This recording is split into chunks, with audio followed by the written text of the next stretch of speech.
So, breath, behaviour, belief as a therapeutic approach. Okay, so why the three? Why the three things?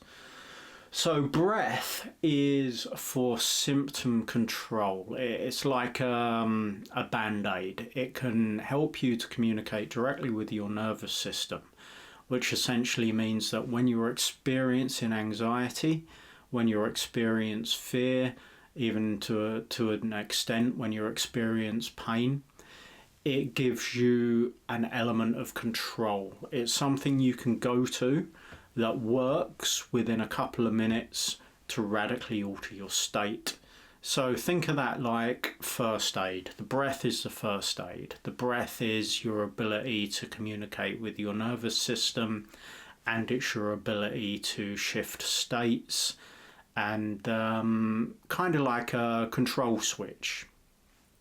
So extremely useful at symptom control, but on its own, it's probably not going to resolve the symptoms. It's probably not going to make a difference to the underlying belief and behavioural patterns. So behaviour, why do we focus on behaviour as well? Well, this is looking at what you're doing, how you're turning up. I mean, at the end of the day, it doesn't matter how you breathe and it doesn't matter what you believe.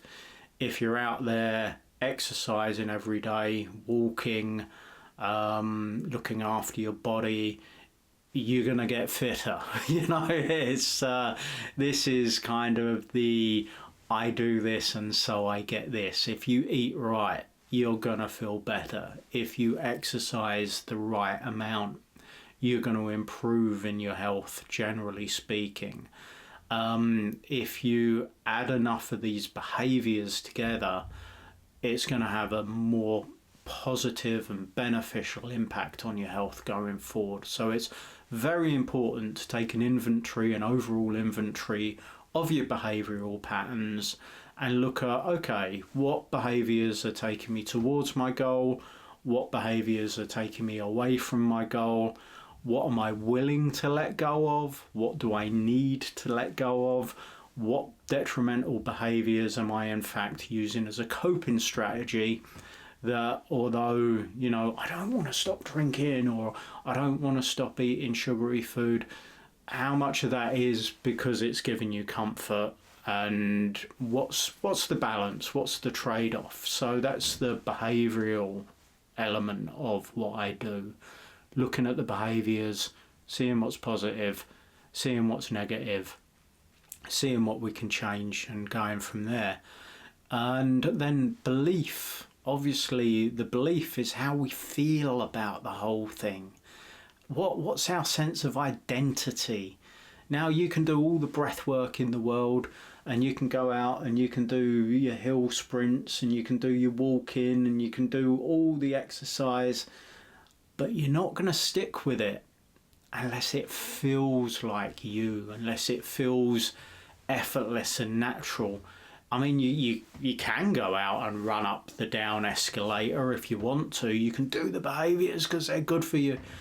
But how much easier would it be to go up the up escalator, to do the behaviours whilst you're believing that that is who you are, whilst the filter that you're observing the world through is one that's moving you in the direction you want to go, a feeling of positive personal identity, one of affirmation, one of just a sense of course I'm getting healthy. Of course I'm moving towards health. It's much more enjoyable. And the belief side of my work is where we do the most transformation. The most radical transformations occur when we find that limiting belief. We pull that splinter out of the mind. That's a great way to look at it, actually. It's like a negative belief can be like a splinter in the mind. It doesn't matter how much you exercise, how much breath work you do, how much introspection or other forms of therapy you do. It just doesn't feel right. It doesn't feel like you. But when we go in and do the real therapeutic magic, then it becomes effortless. Then you want to do the healthy behaviours because you know it's good for you. Then you enjoy doing the breath work, and you're no longer doing the breath work for symptom control. You're doing it because it makes you feel great, because it makes you feel fantastic, because that's just who you are. Now, obviously, you can take any one of these elements. This is the beauty of it. You can just take the breath work, and you could have a happy and healthy life just doing that.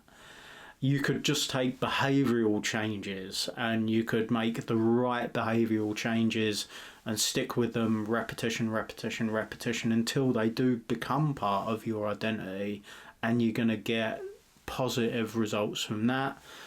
You could just do the belief shifting. The belief shifting is by far the most powerful of the trifactor.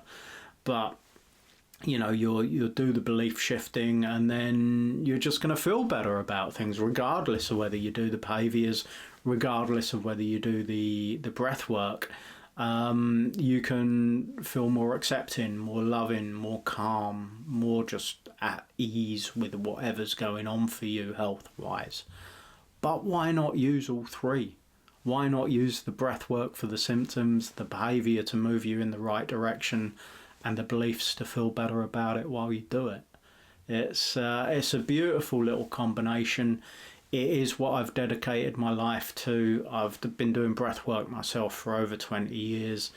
I certainly believe in the power of habit, the power of routine and tailoring our behaviours to create the world we want. But all of it is for nothing if we don't believe it's possible and we don't enjoy it. So yeah, why not book a session, see what I can do for you to improve your health, improve your psychological, physical, emotional well-being, and move you to the dizzying heights that you deserve. Have a great day. I'm Daniel Wellard.